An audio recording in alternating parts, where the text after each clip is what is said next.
السلام عليكم ورحمة الله وبركاته. كل سنة وانتم طيبين، عيد أضحى مبارك عليكم وعلى الأمة الإسلامية جميعا. النهاردة الفيديو بتاعنا مختلف خالص عن محتوى القناة، ملهوش أي علاقة بمحتوى القناة. احنا ما غيرناش محتوى القناة بتاعتنا. بس الفيديو بتاعنا ده حاجة كده تغيير. كلنا بيجيلنا وقت ما بنبقاش عايزين نشتغل كروشيه أو بنبقى ملناش نفس نشتغل. فالنهاردة وبمناسبة العيد، كل سنة وانتم طيبين، خلاص بكرة الوقفة. فحبيت أشارك معاكم حاجة مختلفة.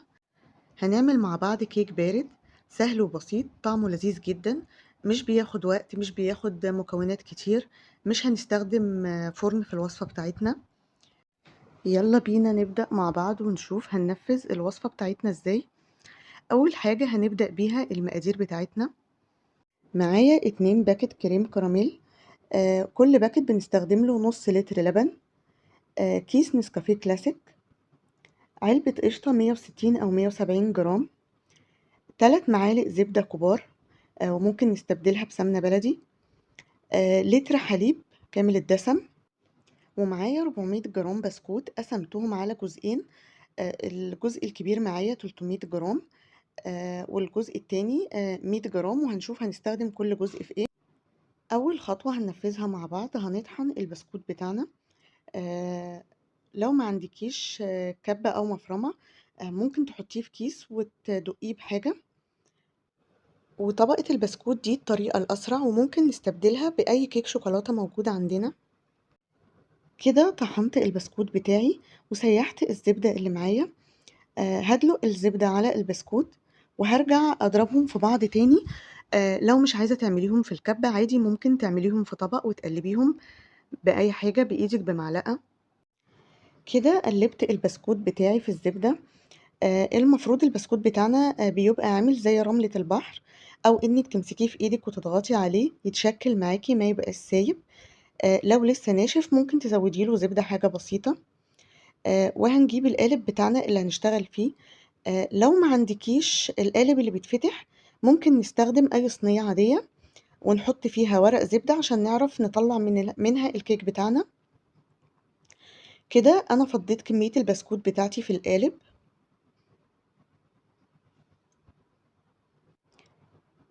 هنبدأ نساوي البسكوت بتاعنا في القالب. هتضغطي عليه بأي حاجة متاحة عندك عشان تساويه، بضهر كوباية حتى، أو زي ما أنا باضغط كده بالمعلقة. المهم نساويه، نخليه طبقة متساوية ونضغطها كويس.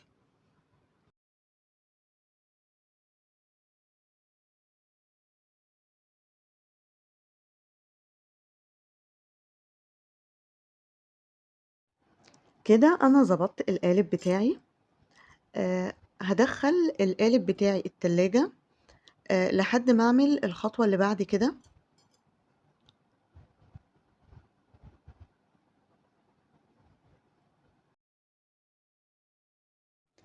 هنبدأ ننفّذ الكريم كراميل بتاعنا. العلبة بتاعتي دي فيها 2 باكت، وزي ما قُلت لكم كل باكت بياخد نُص لتر حليب. عندي الكيس بتاع الكراميل ده أنا مش باستخدمه في الوصفة بتاعتي، بس ممكن تستخدميه إنِّك تزيّني بيه الوِش.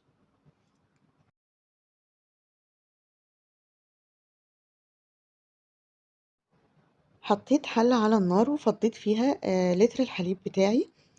هابدأ أفضّي فيها البودرة بتاعة الكراميل.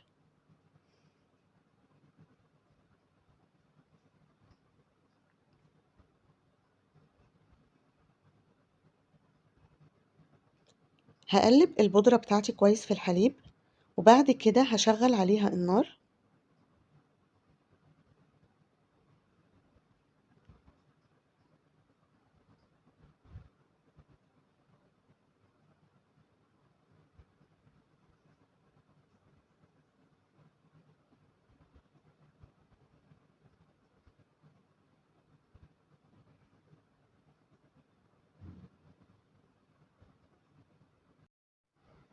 هنسيب الخليط بتاعنا على النار لحد ما يغلي، وناخد بالنا إن الكريم كراميل بيفور بسرعة.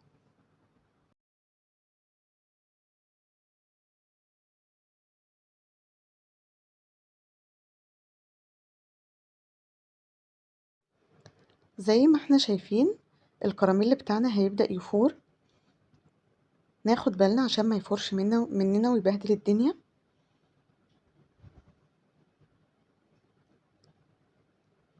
كده انا هقلبه وهبدأ اطفي عليه. اخر خطوة معانا في الكيك بتاعنا، هحط باقي المكونات على خليط الكريم كراميل وهو سخن، ال100 جرام بسكوت وعلبة القشطة ومعلقة النسكافيه. انا المفروض هضرب الخليط بتاعي في الخلاط وهو سخن. طب لو الخلاط بتاعك ما بيستحملش الحرارة العالية، البديل بتاعي ان انا هفرم البسكوت، هطحنه في الكبة او في كيس زي ما قلنا، وهحطه على الخليط وهو مفروم، وهقلبهم في بعض بالمضرب عادي، بس هضربهم كويس. الخطوة دي بنعملها لو الخلاط بتاعك ما بيستحملش الحرارة العالية. انا كده حطيت البسكوت بتاعي بعد ما فرمته.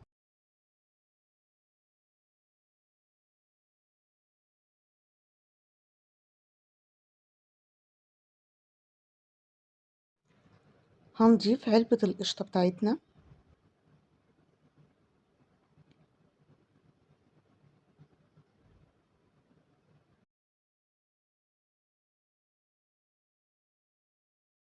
هضيف معلقة القهوة سريعة التحضير،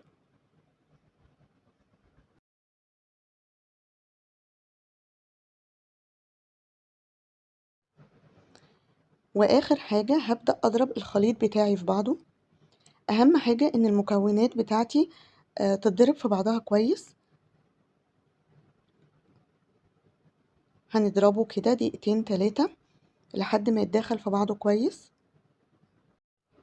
كده ضربت الخليط بتاعي كويس. هنجيب القالب بتاعنا من التلاجة، وهبدأ افضي فيه الخليط بتاعي على طبقة البسكوت.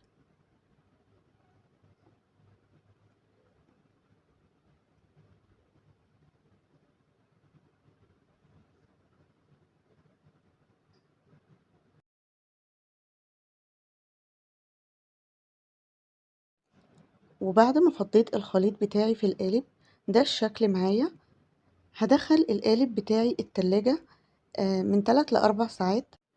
والافضل ان انا اسيبه لتاني يوم، ممكن نعملها بالليل ونسيبها لتاني يوم الصبح في التلاجة عشان تتماسك كويس. هدخلها التلاجة وهنرجع نشوف شكلها مع بعض بعد ما تجمد هيبقى عامل ازاي. وده شكلها معانا بعد ما جمدت. انا سبتها تقريبا 10 ساعات، بس زي ما قلتلكوا ينفع تستخدميها بعد من 3 ل4 ساعات. هنبدأ نفكها من القالب بتاعها. زي ما احنا شايفين القالب انا عشان دهناه هي مش هتبقى لازقة، وهتطلع معايا كده بكل سهولة. همسك القالب بتاعي وهطلعها من تحت عشان ما تتبهدلش معايا وتطلع سليمة.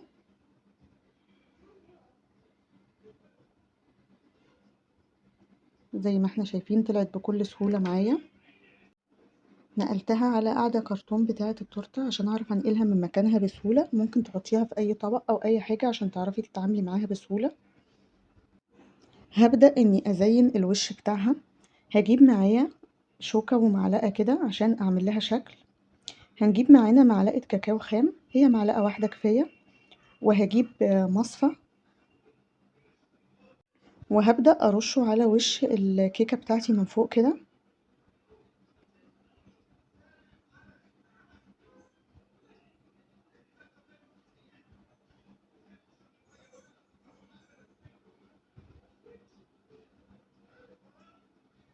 ده كاكاو مر كاكاو خام، هي معلقة واحدة مش بنحتاج اكتر من كده.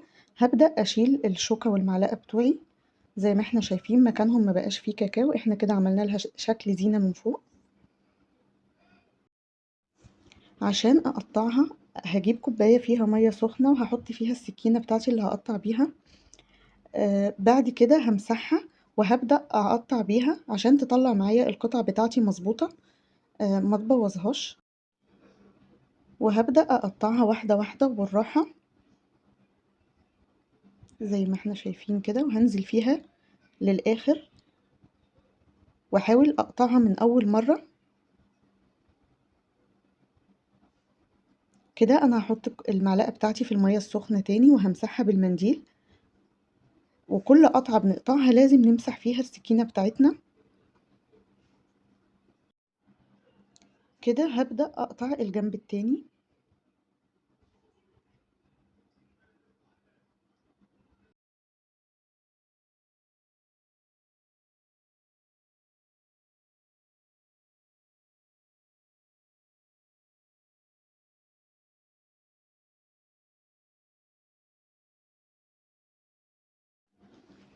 بس كده الكيك بتاعنا يكون خلص، وبألف هنا وشفا. الكيكة بتاعتنا سهلة ولذيذة.